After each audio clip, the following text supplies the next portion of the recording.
Et bonjour YouTube, comment ça va aujourd'hui? Il est actuellement 8h27 du matin. Je me suis levée très tôt pour faire cette vidéo.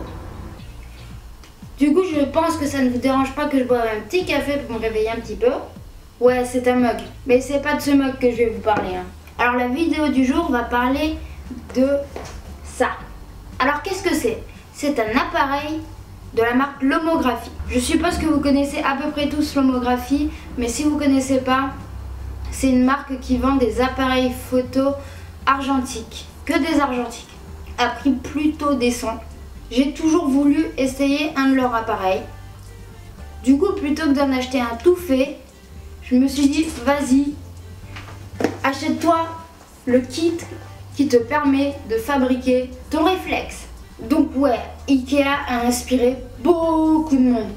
Alors ce kit s'appelle Constructor, il est vendu 39 € et nous allons pouvoir construire notre propre 35 mm SLR caméra en 1 à 2 heures.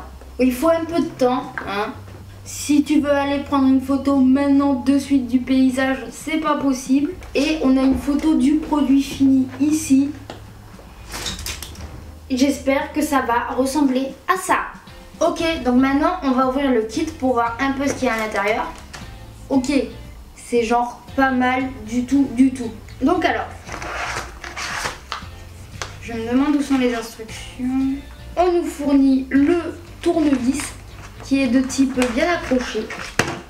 En fait, ça fait penser un peu quand on construit des petits soldats, tout ça dans les films. Et évidemment, on a le manuel pour construire l'appareil photo. Il y a bien une partie en français. Ok. Et aussi, nous avons des petits autocollants de type autocollant qui se collent pour personnaliser l'appareil photo. Bon, ben maintenant, on va voir si je mets vraiment 1 heure, voire 2 pour le construire. Donc, il est actuellement 8h48, c'est parti, top chrono. On va d'abord commencer par monter l'objectif. Ok, je crois que j'ai à peu près compris. Genre ça se met comment? Tac. Bah, je pense que ça se met juste comme ça. Et ça. Put together all the parts following step 4 to 9. What? Comment je sais c'est quoi? Ah, il y a le nom des pièces. B16, B8, C4. Ok, donc le B c'est là. P. Je ne sais pas. Ah si, je sais. Ok, comme ça. Tac. On va mettre des vis.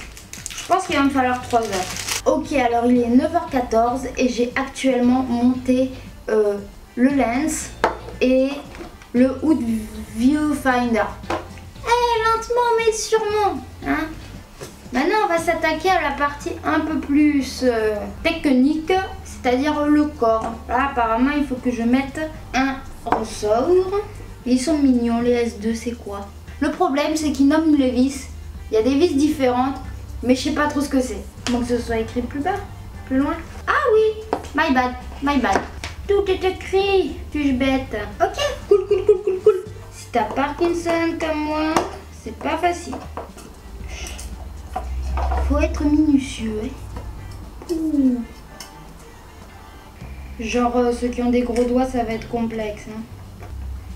C'est vachement moins facile que je le pensais. N'empêche, il m'aura fallu 30 minutes pour voir qu'il y avait le nom des pièces sur le bouquin. C'est sympa. Ce qui est bien, c'est que ça ne se corse pas du tout par la suite. Tu sais pas quoi, YouTube, je vais mettre mes lunettes de vue parce que j'assume maintenant, parce que je ne vois absolument rien.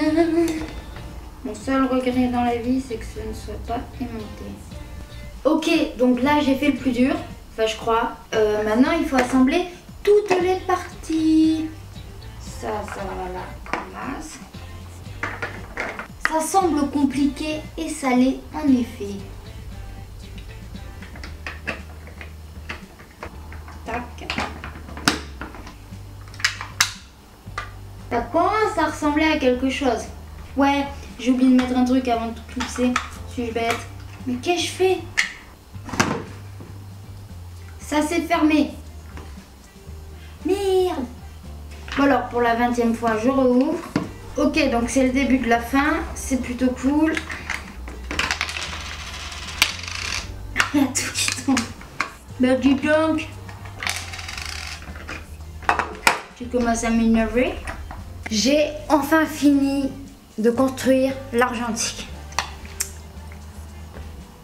Voilà ce que ça donne. Sans vous mentir, j'ai mis plus de 2 heures à le faire. J'ai même dû changer de tournevis parce que le tournevis qui n'est pas aimanté, c'est vraiment pas pratique. Et je ne suis vraiment pas douée en travaux manuels. Conclusion, je pense pas que celui que j'ai monté puisse prendre des photos, hein, mais les fonctionnalités de base sont là, hein. Tac tac. Ici nous pouvons mettre le film et clairement on voit très bien à l'intérieur. Si je l'ouvre, ouais, je l'ai monté à l'envers aussi l'intérieur.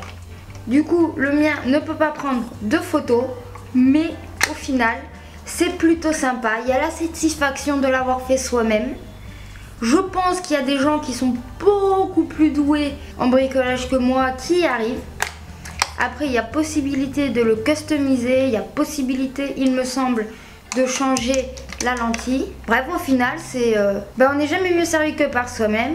Une fois monté, on est content, on est tout fier. En tout cas, moi, ça m'a bien occupé. Ça fait passer le temps, c'est sympa. Et après, normalement, tu peux prendre des photos si t'es pas comme moi, quoi. Si tu montes pas tout à l'envers, ça marche. Si toi aussi, tu as essayé ou si tu as envie d'essayer constructeur de lomographie, tu peux me donner ton avis en bas dans les commentaires. Partager une expérience, c'est toujours sympa. Je t'invite aussi à me suivre sur les réseaux sociaux, j'ai mes liens en bas. Tu peux aussi me suivre sur YouTube ainsi que aimer et partager cette vidéo. Il est temps pour moi de vous dire à ciao, bonsoir et à bientôt pour de nouvelles vidéos.